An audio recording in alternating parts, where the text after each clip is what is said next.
بەیادی 11مین ساڵوەگەڕی ئیعدامی جەنایەتکارانەی فەرزادی کەمانگەر و هاوڕێیانی. ئەمڕۆ یەکشەممە 19 مانگی گوڵان هاوکاتە لەگەڵ 11مین ساڵوەگەڕی ئیعدامی جەنایەتکارانەی فەرزادی کەمانگەر و هاوبەندەکانی شیرین عەلەمهولی، فەرهاد وەکیلی، عەلی حەیدەریان و مهدی ئیسلامیان. ڕۆژی چوارشەممە 23 مانگی گوڵان 11مین ساڵ ڕۆژی مانگرتنی گشتی خەڵکی کوردستانە لە وەڵام بەم جەنایەتەدا. ئیعدامی 5 لاوی خەباتکار کە تا دوایین ساتەکانی ژیانیان لە سەنگەری خەبات دژ بە کۆماری ئیسلامیدا ڕاوەستان، کاردانەوە و هەوڵی هاو ئاهەنگی ملیۆنها ئینسانی لە مانگرتنێکی گشتیدا لە سەرتاسەری کوردستان لێکەوتەوە. ئیعدامی ئەم خەباتکارانە لە بارودۆخێکدا بەکردەوە دەرهات کە شەپۆلێک لە ناڕەزایەتی لە ئاستی ئێران و جیهان دژ بە دەرکردنی حکمی ئەعدامەکەیان کەوتبووە ڕێ. ئەگەرچی کۆماری ئیسلامی دەمەلاسکەی بەم ناڕەزایەتیانە کرد، بەڵام هەر لە ڕۆژی ئیعدامی ئەوانەوە هەستی بە تووڕەیی خەڵکی کوردستان دەکرد و لە کاردانەوەی خەڵک تۆقا بوو. هەر بۆیە تەرمی گیانبەخکردوانی هەرگیز نەداوە بەم نەماڵەکانیان. 4 ڕۆژ پاش ئەم ئیعدامانە بوو کە مانگرتنی گشتی خەڵکی کوردستان لە ناڕەزایەتی بەم جەنایەتەدا شکڵی گرت. ڕژیم بە خەیاڵی خاوی خۆی لایوا بوو کە بە ئیعدامی 5 خەباتکاری سیاسی کەش و هەوای ترس و تۆقاندن زیاتر پەرەپێدات و خەڵکی کوردستان ترسا و خامۆش دەبن. بەڵام مانگرتنی گشتی ڕۆژی 23 مانگی گوڵان وەڵامی خەڵکی کوردستان بەو خەیاڵە خاوەی سەرانی ڕژیم بوو. بانگەوازی کۆمەڵە بۆ مانگرتنی گشتی لەم ڕۆژەدا لەگەڵ پشتیوانی و هاوڕێیەتی حیزب و هێزە سیاسیەکانی کوردستان و لەگەڵ پێشوازی بەرینی هێزە چەپ و کۆمۆنیستەکان لە ئێران ڕوبەڕوو بوویەوە. لەم ڕۆژەدا کوردستان یەکپارچە تەعتیل کرا. کرێکارانی کارگاکان و ناوەندەکانی بەرهەمهێنان و خزمەتگوزاری مانیان گر کە سەبە و بازاڕیەکان دوکانەکانیان داخست. کارمەندانی ئیدارە دەوڵەتی و خصوصیەکان نەڕۆشتنەوە سەرکارەکانیان. خوێندکاران، معلمان و مامۆستایانی زانکۆ کلاسەکانی دەرسیان تەعتیل کرد. بەم جۆرە هاوپشتیەکی گشتی لە ناڕەزایەتی بە کوشتنی بەندکراوانی سیاسی شکڵی گرت. ئەم حرەکەتە گشتیە نیشانیدا کە ئیعدامی فەرزادی کەمانگەر و هاوڕێیانی نەتەنها خەڵکی کوردستانی نەترساندووە، بەڵکو ئیرادەی گشتی ئەوانی بۆ خەبات لەگەڵ ئەم ڕژیمە و مەقاومەت لە بەرامبەر سیاسەتی سەرگوتگەرانەی پتەوتر کردووە. مانگرتنی سیاسی گشتی 23 گوڵان هەموو لێکدانەوەکانی ڕژیمی شێواند. کوشتنی 5 لاوی بەندکراوی سیاسی نەتەنها نەیتوانی خەڵکی کوردستان چاوترسێم بکات، بەڵکو ئاگری تووڕەیی ئەوانی زیاتر گەشاندەوە. خەڵکی کوردستان دەیانزانی کە ئەگەر ڕێگایەک بۆ ڕزگارکردنی گیانی باقی ئازیزانی بەندکراویان هەبێت لەم مەسیرەوە تێپەڕ دەبێت. ئەم مانگرتنە وەڵامێکی ددانشکێن بوو کە خەڵکی کوردستان بە ڕژیمی کۆماری ئیسلامیان داوە. ئەم حرەکەتە بەرین و لێبڕاوانە و بەجێیە بە ڕژیمی نیشاندا کە ئەگەر کاردانەوەی خەڵک بەکەم دانێ تووشی چه هەڵەیەکی گەورە دەبێت لە لێکدانەوەکانیدا.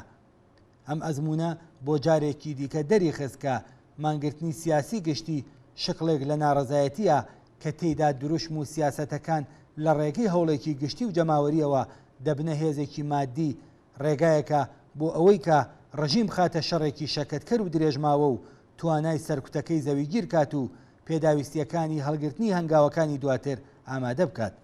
خەڵکی کوردستان بە بەکارهێنانی تاکتیکی مانگرتنی گشتی ئیمکانی جموجۆڵیان لە هێزە سەرکوتگەرەکانی دوشمن زەوت کرد و ڕێگەی پوچەڵکردنەوە و ناکارامەکردنی سەرکوتگەری ئەم هێزانەیان بە خەڵکی ئازادی خوازی ئێرانیش نیشاندا. خەڵکی کوردستان لە گەلێک قۆناغدا توانا و هێزی یەکگرتووی خۆیان دژ بەم ڕژیمە نیشانداوە. لە وتنی نایەکی بەتەوەژم بە ڕێفراندۆمی پێکهێنانی کۆماری ئیسلامی لە بەهاری 1358 هەتاوی تا کۆچی مێژووی خەڵکی مەریوان و ڕێپێوانی خەڵکی باقی شارەکان بۆ پشتیوانی لەوان و مانگرتنە شکۆدارە سیاسیە گشتیەکان هەر لە هەمان ساڵدا لە زمرەی ئەو دژەکردەوە و گڕوتینانە بوون کە خەڵکی کوردستان لە بەرامبەر زۆرە ملێ و ملهوڕی ڕژیمدا لە خۆیان نیشانیاندا.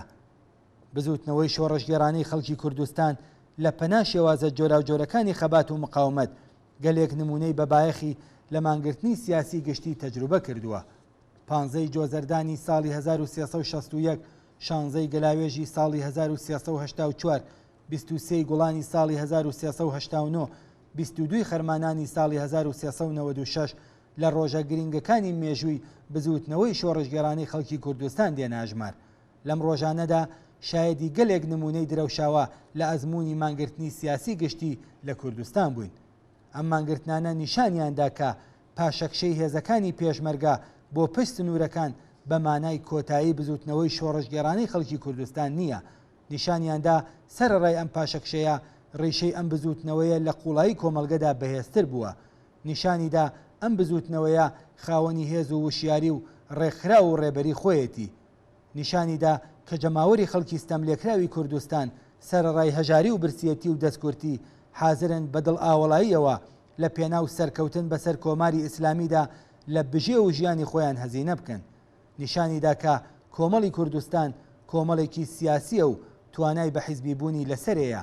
نیشانیدا کە مانگرتنی سەرتاسەری جەماوەری دەکرێت وەک سمبول و ئەزمونێکی خەباتکارانەی سەرکەوت و لە سەرتاسەری ئێرانیش بەکار بێت کە تێیدا هێزە سەرکوتگەرەکانی ڕژیم لە بەرامبەر ئیرادەی گشتی جەماوەری خەڵکدا داما و بێتوانە دەبن و کارێکیان بۆ ناکرێت. بەڵام ئەگەر ئەم ئەزمونانە ڕێوێنوێنی خەڵکی کوردستان دەبن لە ڕوودا و گۆڕانکاریەکانی داهاتوودا، بۆ کۆمەڵەش مەیدانی تاقیکردنەوە و ئەزمون وەرگرتنن تا خاڵە بەهێزەکانی خۆی وەک ڕەوتێکی ڕادیکاڵ و سۆسیالیست کە خاوەنی پێگەی کۆمەڵایەتیە بناسێت و کەم و کوڕیەکان و خاڵە لاوازەکانی خۆی لەم بوارەدا بڕەوێنێ و بەردەوام لە دڵی ڕووداوەکاندا بێت و ئاراستەی گونجاویان پێ بدات. بێگومان ڕۆژان و ڕووداوگەلێکی گرنگمان لەبەرە و کۆمەڵە بەرپرسیارەتی خۆی لە پێناو تێپەڕاندنی کۆمەڵگەی کوردستان لە دەربازگە و خاڵە وەرچەرخانە مێژوویەکان بەرەو ئاسۆی ڕوونی ئازادی دەناسێت و بە پشتبەستن هەر بەم پێگەیەیە ئەرکەکانی خۆی بەجێ دێنێت. سیاسەتەکانی کۆمەڵە لەوەها تاقیکردنەوەیەکی گەورەی کۆمەڵایەتیدایە کە هەڵدەسەنگێندرێن.